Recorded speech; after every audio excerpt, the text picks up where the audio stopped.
اعوذ باللہ من الشیطان الرجیم بسم اللہ الرحمن الرحیم الحمد للہ رب العالمین وصلی اللہ علی محمد وآلہ الطاہرین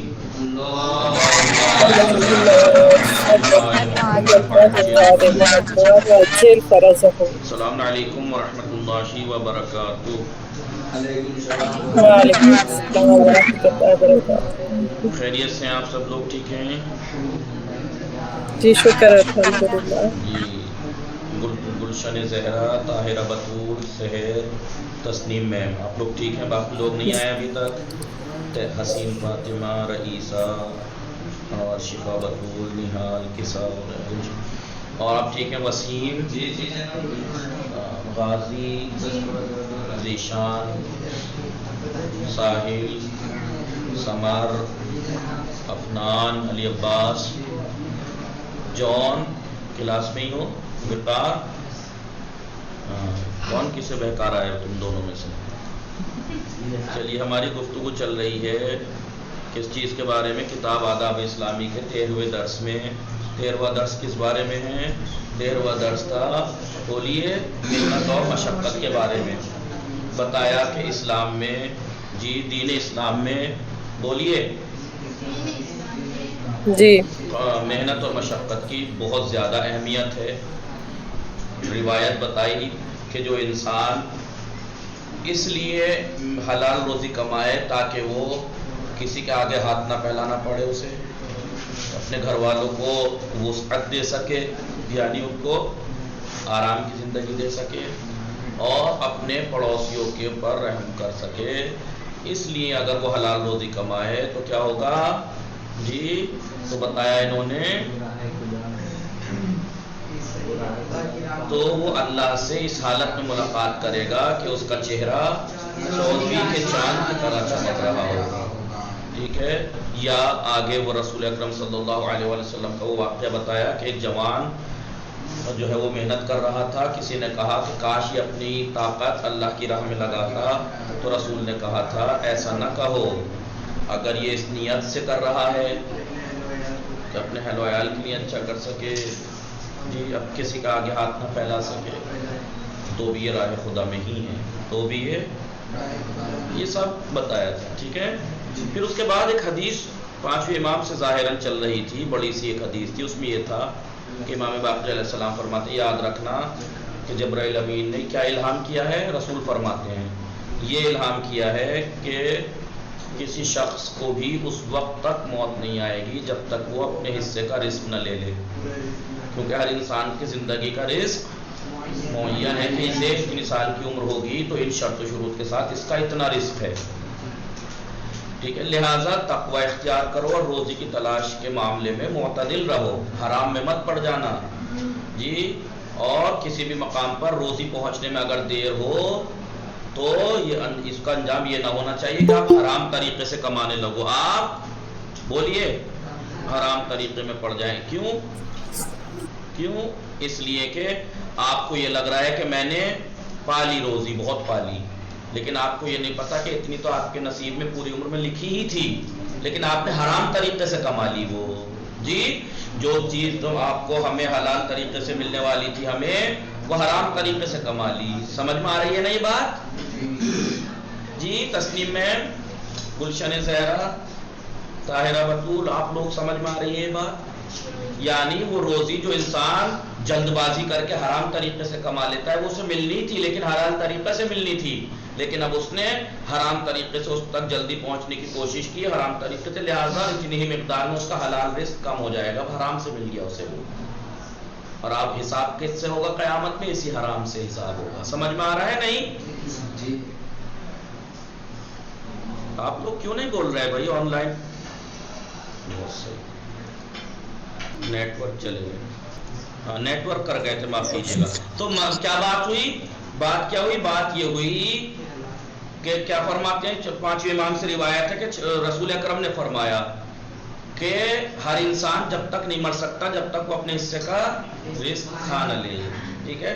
لیکن اگر کہیں پہ کسی لمحے میں کسی زندگی کے کسی حصے میں رزق پہنچنے میں اگر دیر ہو تو اس کی وجہ یہ نہ ہو کہ آپ اس کی وجہ سے آپ حرام میں مت پڑ جانا، اس لیے کہ اگر تم نے وہ حرام طریقے سے کما لیا جلد بازی کر کے تو اتنا تو تمہیں ملنا ہی تھا، لیکن حلال طریقے سے ملنا تھا آپ کو، وہ آپ نے حرام طریقے سے لے لیا. تو اب اگر حرام طریقے سے لے لیا ہے تو حلال والا حصہ آپ کا کم ہو جائے گا، کیونکہ آپ نے وہ حصہ حرام کے ذریعے لے لیا، حرام کے ذریعے سے لے لیا. ٹھیک ہے. ظرفی شامل شفا بطول. جی جی یہ کیا کم ہوگی؟ جی کم کیا ہو جائے گا؟ حلال رزق جو معین تھا انسان کی، ہر انسان کی زندگی کا ایک رزق معین ہے کہ اس کی زندگی میں اتنا جی ملنا ہے ایسے. اب جی اگر انسان جلد بازی کر کے حرام طریقے سے لے لے تو حرام طریقے سے لے لیا نا، اس نے ملنا تھا اسے اس کی زندگی کا، لیکن اب وہ حلال جی طریقے حلال والے کو اس نے حرام طریقے سے لے لیا تو اب وہ کم ہو جائے گا، حلال والا اتنا کم ہو جائے گا. مثال کے طور پر 5 کروڑ اور ملنے تھے اسے حلال طریقے سے، اس نے حرام طریقے سے کما لیے تو اب وہ حلال میں سے کم ہو جائیں گے نا 5 کروڑ. اب حساب قیامت میں کون سا ہوگا؟ اس حرام سے ہوگا. تو کس نے کتنا گھاٹا اٹھایا ہے اس نے کہ اس کی زندگی میں کوئی انسان یہ نہ سوچے کہ میرے پاس کیوں نہیں ہے، کیوں وہ جتنا ہے معین وہ ملنا ہے، طے ہمیں کرنا ہے کہ حلال طریقے سے لینا ہے حرام طریقے سے. حرام طریقے سے جلد بازی کر کے اگر لے لیا تو حلال سے کم ہو جائے گا اور پھر حساب کتاب اس حرام والے سے ہوگا. یہ حدیث ہے. ٹھیک ہے. جی ظرفیشہ میم، گلشن زہرا، طاہرہ بطول، سبیکا، شفا بطول، تسنیم میم سمجھے، اور آپ لوگ وقار کے دھیان کہیں اور ہے آپ کا. جی لہذا یہی ہے کہ تم کیونکہ اللہ تبارک و تعالیٰ نے اپنی مخلوق کے درمیان رزق کو حلال طریقوں سے تقسیم کیا ہے، حرام طریقوں سے نہیں، نہ کہ حرام راستوں سے. لہذا جو شخص تقوی اختیار کرے گا اور صبر سے کام لے گا خداوند عالم اسے وہ مال حلال طریقے سے عطا کرے گا. صبر تو کرو، متقی تو بنو. یہ کیا جلد بازی ہے کہ جلدی سے مالدار بن جاؤ، چاہے حرام طریقے سے آیا آئے بس. جی اور پردوں کو چاک کر کے باؤنڈریاں کراس کر کے جلد بازی سے کام لے کر حرام طریقوں میں پڑ جائے تو خداوند عالم اسی مقدار میں اس کا حلال رزق میں سے کم کر دے گا. اب ظاہر سی بات ہے اب اسے اتنا ہی ملنا تھا اتنا ہی ملا. اب بھی ہے کیا فائدہ ہوا؟ حرام بس نقصان ہی نقصان ہوا. 5 کروڑ آپ کو حلال طریقے سے ملنے والے تھے، آپ نے حرام طریقے سے لے لیے، مل گئے. اتنے ہی ملنے تھے آپ کو، اتنے ہی ملنے تھے. اور روز قیامت اسی سے حساب بھی ہوگا. پھر حرام طریقے کا حساب دینا پڑے گا، حرام طریقے سے حساب دینا پڑے گا حرام والے مال کا. اور آپ جانتے ہیں پھر کیا ہوگا.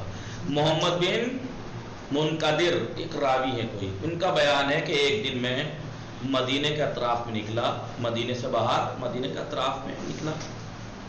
دوپہر کا وقت تھا اور گرمی بہت زیادہ تھی. میں نے دیکھا کہ امام محمد باقر علیہ السلام اپنے کھیت میں کام کر رہے ہیں. کون سے امام؟ اللہم صل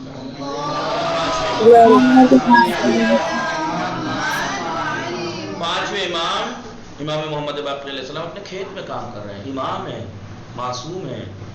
جی میں نے دل میں سوچا کہ ہو سکتا آج ان کو اچھی نصیحت کروں گا. کون کہہ رہا ہے؟ ایک آدمی کہہ رہا ہے یہ محمد بن، میں نے نصیحت کروں گا. لہذا ان کے پاس گیا اور کہا خدا آپ کا بھلا کرے، قریش کے بزرگوں میں سے ایک بزرگ اور سن رسیدہ یعنی بوڑھا شخص اس برستی ہوئی آگ میں بھی فکر دنیا میں پڑا ہے. کیا جا کے طنز کیا، کیا کیا کیا کیا طنز کیا. خدا بھلا کرے، یعنی امام کو کہہ رہا ہے وہ آدمی کہ خدا کے قریش کے بزرگوں میں سے ایک بزرگ یعنی سن رسیدہ یعنی بدتمیزی سے کہا ایک بوڑھا شخص اس برستی ہوئی آگ میں بھی دنیا کی فکر میں پڑا ہوا ہے. یعنی امام کو کہہ رہا کہ دنیا کی فکر میں پڑے ہو ہے، تمہیں نہ دھوپ دکھ رہی، نعوذ باللہ. تو کیا آپ کو خوف خدا نہیں ہے کہ اگر آپ اسی حالت میں آپ کو موت آ جائے تو کیا ہوگا؟ یہ ہوگا کہ بھائی بتاؤ دنیا کا اتنا لالچ تھا کہ اس نے گرمی ورمی نہیں دیکھی، مر گیا مثلا دنیا کے چکر میں، نعوذ باللہ. تو امام نے اپنی پیشانی سے پسینہ صاف کرتے ہوئے فرمایا واللہ لو جاءنی الموت علی ھذا الحال، خدا کی قسم اگر اس حالت میں موت آ جائے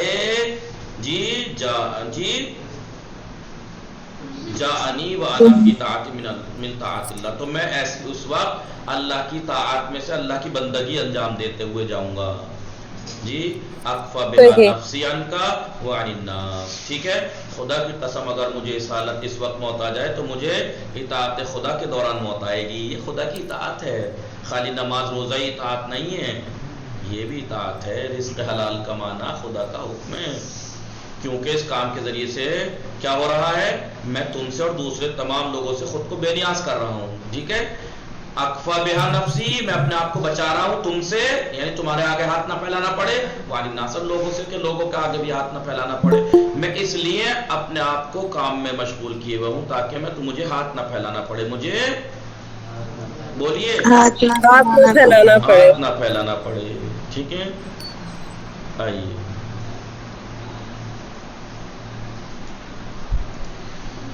پھر وَإِنَّمَا خَافُ الْمَوْتِ إِذَا جَاءَنِي وَأَنَا عَلَى مَعْصِيَةٍ، بلکہ مجھے تو موت کا خوف اس وقت ہونا چاہیے کہ جب موت آئے اور میں گناہ کے عالم میں ہوں. خوف تو موت کا تب ہونا چاہیے ہیں والد گھر والوں کے لیے، بیوی بچوں کے لیے، ماں باپ کے لیے، گھر والوں کے لیے اگر رزق حلال کماتے ہوئے موت آ جائے تو اس وقت نہیں ڈرنا چاہیے، کیونکہ اللہ کی اطاعت کرتے ہوئے موت آئی. ڈر تو جب آنا چاہیے موت سے، ڈرنا تو جب چاہیے موت سے کہ جب موت آئے انسان گناہ میں ہو. ٹھیک ہے، موت کا خوف تب ہوگا کہ جب گناہ کے عالم میں موت آئے. سمجھا؟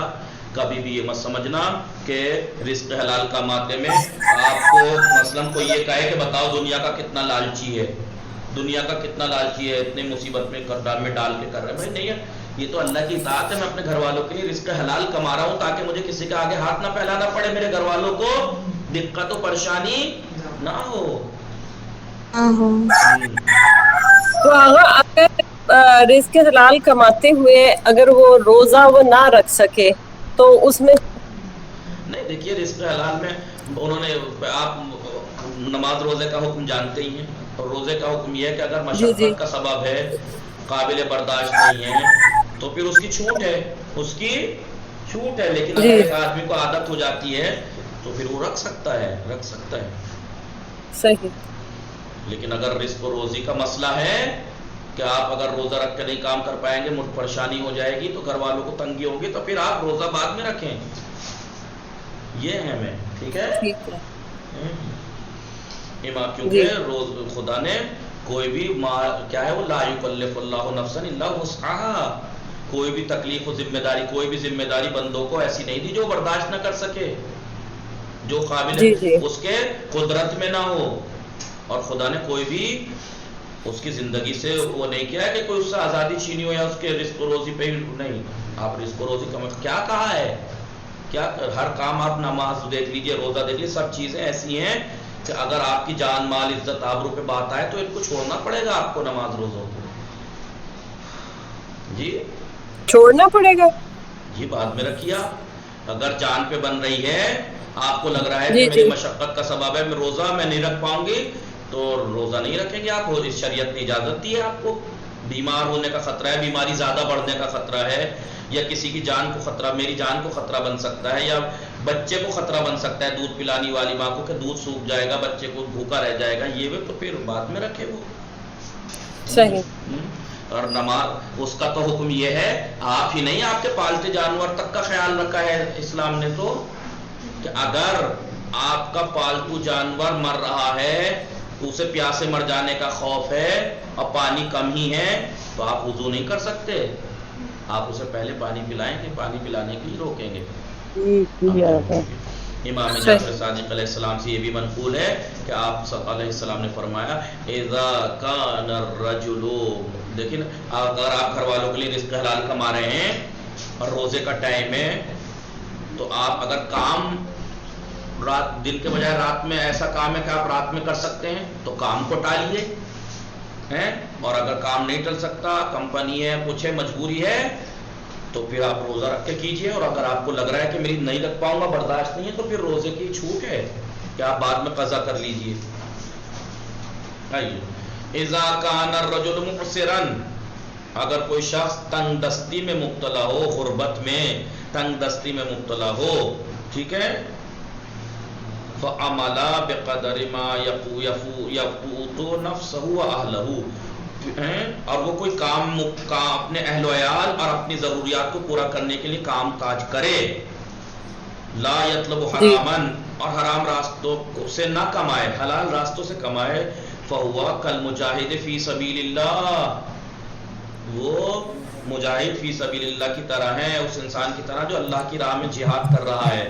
تو ایسا انسان اللہ کی راہ میں جہاد کر رہا ہوتا ہے اس وقت۔ اگر کوئی انسان گھر والے تنگ دست ہیں اور وہ ان کی تنگ دستی دور کرنے کے لیے حلال روزی کمانے کے لیے نکلے، حلال روزی کما رہا ہو تاکہ اسے ہاتھ نہ پھیلانا پڑے، جی حرام طریقے سے نہیں، حلال طریقے سے، تو پھر وہ مسلسل راہ خدا میں جہاد کر رہا ہے، مسلسل جہاد کر رہا ہے، اور مر جائے تو شہید، مر جائے تو کتنے لوگ صحیح، ہوتے ہیں جو تنگ دست ہوتے ہیں، غربت میں ہوتے ہیں، حالات ناقابل برداشت ہوتے ہیں، لیکن وہ اتنے غیرت دار ہوتے ہیں، ہاتھ نہیں پھیلاتے، پھر وہ اپنے آپ کو زحمت مشقت میں ڈال کے کوئی سعودی جا کے، کوئی کہیں جا کے، کوئی کہیں جا کے محنت کرتا ہے، عجیب عجیب جگہ پہ بھی پھنس جاتا ہے انسان دھوکے میں یہ ہوئے، پھر وہ تاکہ لیکن غیرت دار ہے کہ ہاتھ نہیں پھیلانا، وہ محنت کرتا ہے، مشقت کرتا ہے، تو راہ خدا میں تاکہ حلال روزی کما سکے، کسی کے آگے ہاتھ نہ پھیلا سکے، تو راہ خدا میں جہاد کر رہا ہے، ایسے منہ سے موت آ جائے تو وہ شہید ہے۔ اسی طرح آپ نے فرمایا القاد علی عیالہ کالمجاہد فی سبیل اللہ، جی اپنے بیوی بچوں کے لیے، اپنے گھر والوں کے لیے، ماں باپ کے لیے، اپنے عیال کے لیے محنت و مشقت، قد ہے، قد کی جمع ہے کوشش، قاد کوشش کرنے والا، اپنے اہل و عیال کے لیے کوشش و محنت و مشقت کرنے والا، کالمجاہد فی سبیل اللہ، وہ راہ خدا میں مجاہد کی طرح ہیں، جیسے راہ خدا میں جہاد کرنے والا، ٹھیک ہے۔ جی ٹھیک ہے، پیغمبر اکرم صلی اللہ علیہ وآلہ وسلم نے فرمایا، جی پیغمبر کیا فرمایا، ما اوحی الی ان اجمع المال، جی وکم من التاجرین ولکن اوحی الی الی ان سبح بحمد ربک وکم من الساجدین واعبد ربک حتی یأتیک الیقین۔ جی یہ کیا کہہ رہے ہیں، رسول اکرم کیا فرما رہے ہیں، مجھ پر ما اوحی الی ان اجمع المال، میرے اوپر یہ وحی نہیں کی گئی کہ مال جمع کرو، مجھ پر یہ وحی نہیں کی گئی کہ میں مال جمع کروں، جی مال و دولت جمع جی کروں، وَكُم مِّنَ جی التَّاجِرِينَ اور تاجر بن جاؤں، بلکہ وَلَكِنْ أُوحِيَ إِلَيَّ، بلکہ مجھ پہ یہ وہ وحی کی گئی ہے کہ إِلَىٰ أَن سَبَّحَ بِحَمْدِ رَبِّكَ، کیا وحی کی گئی ہے کہ اپنے رب کی حمد و ثنا کریں، کیا کریں، حمد و ثنا، ثنا، حمد و ثنا کریں، ٹھیک ہے، حمد و ثنا کروں، اور کیا کہا، آئے دیکھیے، ان سبح بحمد ربک، مجھ پر یہ وحی ہے رب کی حمد کروں، وکم من الساجدین اور ساجدین میں سے ہو جاؤں، وعبد لہذا وعبد ربک حتی یاتیک الیقین، اور بیت المال سے بے نیاز ہو جاؤں، نہیں ایک سے اللہ اکبر، میں یہ تو کہہ رہا کہ کیا گڑبڑ ہے، ایک دم سے مجھ پر یہ وحی ہوئی ہے کہ بیت المال سے بے نیاز ہو جاؤں، عربی کچھ ہے من السوا وعبد ربک، اور عبادت کو اپنے رب حتی یاتیک الیقین، یہاں تک کہ یقینی دن آ جائے، موت یا قیامت۔ اس کے بعد یہ صفحہ کیا ہے 141، سیدھا 141 سے پی ڈی ایف میں 144 ہے، 42 43 غائب ہے پی ڈی ایف میں، ٹھیک ہے، لہٰذا کتاب دیں تاکہ میں اس سے پڑھ سکوں۔ لہٰذا کیا فرما رہا ہے خدا، رسول اکرم کیا فرما رہے ہیں، اس میں سے پی ڈی ایف میں سے 2 صفحے غائب ہے، 41 کے بعد 42 43 44 ہے، ٹھیک ہے، دکھ رہا ہے آپ کو، جی اب میں اس کی پی ڈی ایف آپ کو 2 پرچوں کی بھیجوں گا۔ بہرحال تو کیا کہا پیغمبر نے، مجھ پر یہ وحی نہیں کی گئی بلکہ خداوند عالم نے کہاں پہنچ گئے، کیا فرمایا کہ مجھ پر یہ وحی نہیں کی گئی کہ میں مال و دولت جمع کروں اور تاجروں میں سے ہو جاؤں، بلکہ مجھ پر یہ وحی ہوئی ہے کہ اپنے رب کی تسبیح کروں اور سجدہ گزاروں میں رہوں، اور جب تک منزل یقین تک نہ پہنچ جاؤں اپنے پروردگار کی عبادت کرتا رہوں، ٹھیک ہے۔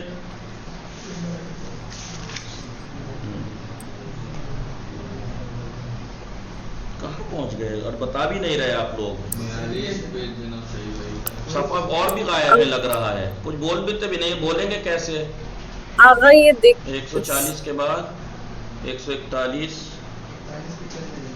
اور بہت صحیح، یہ لوگ کتاب بھی نہیں دیکھ رہے یار، میں کیسے بتاؤں، وہی تو آپ بتا بھی نہیں رہے کہ پی ڈی ایف میں الگ ہے اس میں الگ ہے. میں بھی تو کہوں کہ یہ معاملہ کہاں سے کہاں پہنچ گیا. پی ڈی ایف میں گڑبڑ ہے, پی ڈی ایف میں گڑبڑ ہے. میں یہ تو کہہ رہا کہ ایک دم سے یہ حدیث کیسے آ گئی. بات چل رہی محنت و مشقت کی اور رسول کہہ رہے ہیں کہ مجھ پہ یہ کہا گیا کہ تاجر مت بنو اور یہ مت بنو. حد ہو گئی. یہ بالکل مخالف روایتیں شروع ہو گئیں. شروع میں بتایا تھا اور یہ بتا بھی نہ رہے کتاب ہاتھ میں لے لے کے کہ یہاں کہاں سے بات بدل گئی. بات بدل گئی یہاں پہ. شروع میں پڑھا تھا کہ محنت اور مشقت کے بارے میں دو طرح کی روایات ہیں, دو طرح کی روایات ہیں. کچھ یہ ہے کہ جس سے بہت زیادہ تاکید کی گئی ہے, بہت زیادہ وہ روایتیں ہم نے پڑھی. لیکن یہ والی اب روایتیں کچھ ایسی ہیں جس سے پتہ لگتا ہے کہ نہیں, روایت ان کو منع کیا ہے. جیسے یہ رسول کہہ رہے ہیں کہ تاجر میں مت, میرے پہ یہ وہی نہیں کہ تاجر بنوں اور مال جمع کروں, بلکہ عبادت اور یہ اور وہ. ان روایتوں کو کمال ہے, آپ لوگ بول بھی نہیں رہے. یہ لوگ واپس وہاں آتے ہیں. یہ جو روایت تھی کہ منقدر نے سر لا کر کہا, یہاں تک تو تھا. یہ اگر مجھے موت آ جائے تو منقدر نے سر لا کر کہا خدا پر رحمت نازل کرے ابو جعفر, میں نے سوچا کہ میں آپ کو نصیحت کروں, آپ نے تو مجھے ہی نصیحت فرما دی, مجھے ہی نصیحت فرما دی. آ گیا.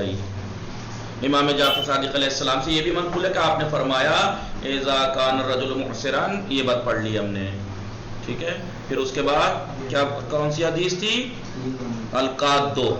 پھر اس کے بعد یہ والی حدیث, پیغمبر نے فرمایا, میں نے نہیں پڑھی اور انہوں نے بتایا بھی نہیں.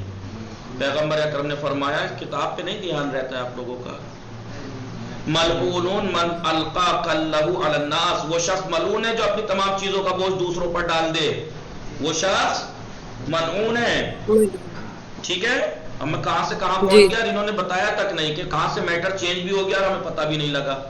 میرا دھیان نہیں گیا تو ان کا اتنے لوگ بیٹھے ہیں, 4 4 8 9 لوگ, کسی نے نہیں بتایا کہ آپ موضوع چینج ہو گیا ہے, آپ نے شاید لائنیں چھوڑ دیں.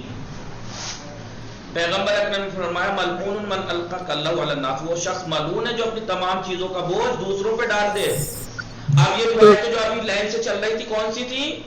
یہ وہ روایات تھیں جن سے تجارت, محنت, مشقت کی بہت زیادہ تاکید کی گئی ہے. لیکن ان آیات اور روایات کے برخلاف دیگر روایات میں, دوسری روایتوں میں معاش کو کمانے کو, رزق و روزی کمانے کے لیے جد و جہد کو غیر مستحسن قرار دیا گیا ہے, صحیح نہیں ہے, مین ہے عبادت. تو شروع میں کیا کہا تھا؟ 2 طرح کی روایات ہیں, آیات روایت. ایک میں تو بڑی تاکید کی گئی ہے, کچھ جگہ جو ہے کہ نہیں, جیسے پیغمبر کی حدیث ہے کہ میرے اس لیے وحی نہیں کی گئی کہ میں مال جمع کروں اور تاجروں میں سو جاؤں, بلکہ مجھ پہ یہ وحی کی گئی ہے کہ میں اللہ کی حمد و ثنا کروں اور ساجدین میں شمار ہو جاؤں, اور جب تک موت نہ آئے میں کیا ہو جی, کہ میں منزل یقین تک نہ پہنچ جاؤں, اپنے پروردگار کی عبادت کرتا رہوں. پھر اس کے بعد صفحہ چھوٹے ہوئے ہیں پی ڈی ایف میں. پھر یہ ہے کہ اس بارے میں آپ کے یہ ارشادات بھی ملاحظہ فرمائیں جس میں کسب معاش کو صحیح نہیں مانا گیا ہے. اکثر الاستغفار فإنه یجلب الرزق. زیادہ سے زیادہ استغفار کرو کیونکہ اس سے رزق میں اضافہ ہوتا ہے. استغفار کرو. یا ان اللہ عز وجل اوحى الى داؤد من انقطع الی کفیتہ. خدا عالم نے جناب داؤد کی طرف یہ وحی فرمائی کہ جو شخص جو کہ ہر ایک سے الگ ہو کر, یعنی جو بھی سب سے ہٹ کے من انقطع الی کفیتہ, تو میں تو کیا ہوگا, میرا ہو جائے گا, میں اسے بے نیاز کر دوں گا, میں اسے, یعنی سب کچھ کاروبار چھوڑ کے, سب کچھ چھوڑ کے اللہ کی طرف چلا جائے. ویسے بھی رکھے ماں بھی ہو گئی, چلو تسنیم میں مائک بند کر کے, تسنیم میں مائک بند کر کے, سوری, ٹھیک ہے. تو پیغمبر کی ایک حدیث یہ ہو گئی, استغفار زیادہ کرو, اس سے رزق میں اضافہ ہوگا. خداوند عالم نے جناب داؤد پہ وحی کی کہ جو بھی سب کچھ چھوڑ کے میرے پاس آئے گا کفایت, میں اس کے لیے کافی ہوں, اسے بے نیاز کر دوں گا. یا تیسری حدیث دیکھیں, ان اللہ یعطی الدنیا بعمل الاخرہ. خداوند عالم آخرت کے لیے کیے جانے والے عمل کے بدلے دنیا دیتا ہے. اگر آپ آخرت کے بدلے عمل کریں گے تو اللہ دنیا دے گا اس کے بدلے. جی, ولا یعطی الاخرہ بعمل الدنیا. جی دنیاوی عمل کے بدلے آخرت نہیں دیتا ہے، آخرت کے عمل کے بدلے دنیا دیتا ہے. تو اس سے کیا لگ رہا ہے کہ آپ کو بس آخرت کے لیے کرتے رہنا ہے، رزق و روزی کبھی نہیں کرنا ہے. امیر المومنین علیہ السلام کا ارشاد ہے الرزق رزقان، رزق دو طرح کے ہوتے ہیں، الرزق رزقان، رزق دو طرح کے ہوتے ہیں جی، طلب و مطلوب. کچھ وہ ہیں جن کو طلب کرنا پڑتا ہے، کچھ وہ ہیں جو تمہیں ڈھونڈیں گے. فمن طلب الدنیا، جو دنیا کو طلب کرتا ہے، طلب الموت، اسے موت طلب کر لیتی ہے. جو دنیا کے پیچھے بھاگتا ہے اسے موت ڈھونڈ لیتی ہے. حتی یخرج منہا، یہاں تک کہ وہ اسے دنیا سے نکال دیتی ہے. لیکن ومن طلب الآخرہ، جو آخرت کا طلبگار ہوتا ہے تو اسے دنیا بھی طلب، دنیا اسے دنیا بھی مل جاتی ہے. حتی یستوفی رزقہ منہا. جی تو کہہ رہا ہے رزق کی دو قسمیں مولا فرمایا، ایک تلاش کرنے والا، دوسرا جسے تلاش کیا جاتا ہے. لہذا جو شخص دنیا کا طالب ہے موت اس کی طالب ہوتی ہے، یہاں تک کہ وہ اسے دنیا سے باہر نکل جائے. اور جو شخص آخرت کو چاہتا ہے، خواہش مند ہے، اسے دنیا جی اسے دنیا روکے رکھے گی یہاں تک کہ وہ اپنا رزق پورا حاصل نہ کر لے. اب بتائیے ان روایتوں سے ایسا لگ رہا ہے کہ بھائی سب کچھ چھوڑنا ہے ہمیں. اس سے کیا سمجھ میں آیا؟ اس سے سمجھ میں یہ آیا ان روایات سے بعض حضرات کو یہ غلط فہمی ہو جاتی ہے، بعض لوگوں کو جو تاریخ کے دنیا ہوتے ہیں نا، زاہد بن گئے، صوفی بن گئے، بھائی دیکھو روایتوں میں ہے کہ جو استغفار کرے گا بھائی اللہ اللہ اللہ اللہ کرتے رہو، رزق اس کی کوئی نہیں. ان روایتوں سے یہ غلط فہمی ہو جاتی ہے جی. جبکہ استغفار اور توبہ سے روزی میں اضافہ ہوتا ہے تو پھر کام کاج اور محنت مشقت کی کیا ضرورت ہے؟ انہیں یہ غلط فہمی ہو جاتی ہے. جبکہ روایتوں میں کیا استغفار کرو رزق مل جائے گا، ہیں اضافہ ہوگا، کام کاج تو پھر محنت اور کام کاج کی کیا ضرورت ہے. لہذا کاروبار دنیا اور تجارت کو خیر بات کہہ کر وہ صرف دعا اور عبادت میں ہی مشغول رہنا چاہیے، وہ یہ کہتے ہیں. غلط فہمی ہو جاتی ہے اس طریقے کی روایتیں دیکھ کے انہیں. یا جب پیغمبر اکرم نے یہ فرمایا ان اللہ یعطی الدنیا بعمل آخرہ، اگر آخرت کے لیے عمل انجام دو گے تو اللہ دنیا دیتا ہے، تو ہم تو آخرت کے لیے اللہ اللہ کر رہے ہیں، دنیا دے دے گا. تو وہ کیا کہتے ہیں تو پھر ہم عبادت ہی کیوں نہ کرتے رہیں جب رزق کی ذمہ داری تو خدا نے لے رکھی ہے. جبکہ اگر ہم گزشتہ آیتیں روایت تھی تو اس سے کیا تھا، محنت اور مشقت کی کتنی تاکید کی گئی ہے، ٹھالی رہنے کو کتنا مذمت کی گئی ہے. تو ان سے بخوبی اندازہ ہو جاتا ہے کہ اسلام نے اپنے گھر اور اپنے گھر والوں کے اخراجات کے لیے کام کرنے اور محنت و مشقت کرنے کی بے حد تاکید اور تعریف کی ہے. یہ تو جی دی جاتی ہے نا کہ جو اللہ تعالیٰ نے مقدر میں لکھ دیا ہے رزق، وہ تو ہمیں ملنا ہی ہے، تو ہم ملنا کس ہے. لیے تو پھر کمال یہ ہے کہ اللہ نے آپ کی محنت کے اوپر لکھا ہے وہ کہ اگر یہ محنت و مشقت کرے گا تو اسے اتنا ملے گا حلال طریقے سے، ورنہ تو پھر اسے یہ اتنا ملے گا، اگر نہیں کیا اس نے تو ارباز کو حرام طریقے سے. اللہ کا اگر معین ہے، بہت سے لوگ کہتے ہیں اگر معین ہے کہ انسان اتنا جیے گا قضا و قدر، تو پھر ہم تو اس کا مطلب مجبور ہو گئے، ہم تو مجبور ہو گئے. جبکہ ایسا نہیں ہے. قضا و قدر کا مطلب اجبار نہیں ہے، زبردستی نہیں ہے، مجبوری نہیں ہے. قضا و قدر کا مطلب یہ ہے کہ خدا نے کبھی آپ کا لوح محفوظ پہ ہی لکھا ہوا تھا، پھر اس کا ہم کیا کر سکتے ہیں؟ نہیں، خدا نے لوح محفوظ پہ لکھا تھا کہ آپ کی عمر 60 سال ہوگی جی، لیکن اگر آپ نیکیاں کریں گے، صدقہ دیں گے، یہ کریں گے، وہ کریں گے تو بڑھ جائے گی، اور اگر اس کے اپوزٹ کریں گے تو 60 سے بھی گھٹ جائے گی. تو شرط و شروط کے ساتھ لکھی بھی ہوتی ہیں وہاں. اگر وہاں لکھا ہوا ہے کہ فلاں شخص جو ہے وہ برا بنے گا تو اس کا مطلب یہ نہیں وہاں لکھا ہوا ہے تو اس کا مطلب ہم تو مجبور ہیں، ہمیں برا بننا ہی پڑے گا کیونکہ وہاں لکھا ہوا لہٰذا ہم بن جائیں گے برا. نہیں، وہاں پہ لکھا ہے کہ یہ اپنے ارادے اور اختیار سے یہ کام کرے گا تو یہ بنے گا، تب آپ نہ بنے وہاں چینج ہو جائے گا جی. لہذا ان تمام روایتوں سے جو پہلے والی تھی تو اس میں بہت تعریف کی گئی ہے کہ محنت و مشقت کرو. لہذا کیا نتیجہ نکلتا ہے، البتہ اگر کوئی شخص قضاوت یا اس جیسا کوئی کام کرے تو اپنے اخراجات بیت المال سے لے سکتا ہے. جو قاضی ہے، جج ہے، وہ تو بیت المال سے لے گا نا مال، باقی ورنہ محنت اور مشقت کی بہت تعریف کی گئی ہے. مگر اس کے باوجود بھی بہتر یہی ہے کہ وہاں بھی اپنے ذاتی کاروبار سے استفادہ کرے. اگر جج وغیرہ بھی ایسا بھی ہے کہ جو سرکاری ہے، مثلاً سرکاری مطلب جج ہے وغیرہ، اسے تو بیت المال سے ملتا ہے نا قاضی وغیرہ کو، تو پھر بھی وہ وہاں سے نہ لے تو بہتر ہے، اپنا کرے جیسا کہ امام جعفر. تو لہذا نتیجہ یہ نکلا کہ ان روایتوں سے یہ لگتا ہے کہ اکیلے میں پڑھو اور یہ کرو وہ کرو، اور ان سے لگتا ہے کہ کام کرو، محنت کرو، مشقت کرو. لہذا نتیجہ کیا نکالیں گے ہم وہ انشاءاللہ، کیونکہ ٹائم ہو گیا 6 منٹ ایکسٹرا، باقی کل پڑھیں گے. وصلی اللہ علی محمد وآلہ الطاہرین. اللهم صل علی محمد صلی اللہ علیہ وسلم۔ السلام علیکم آغا عقائد کی کلاس کتنے بجے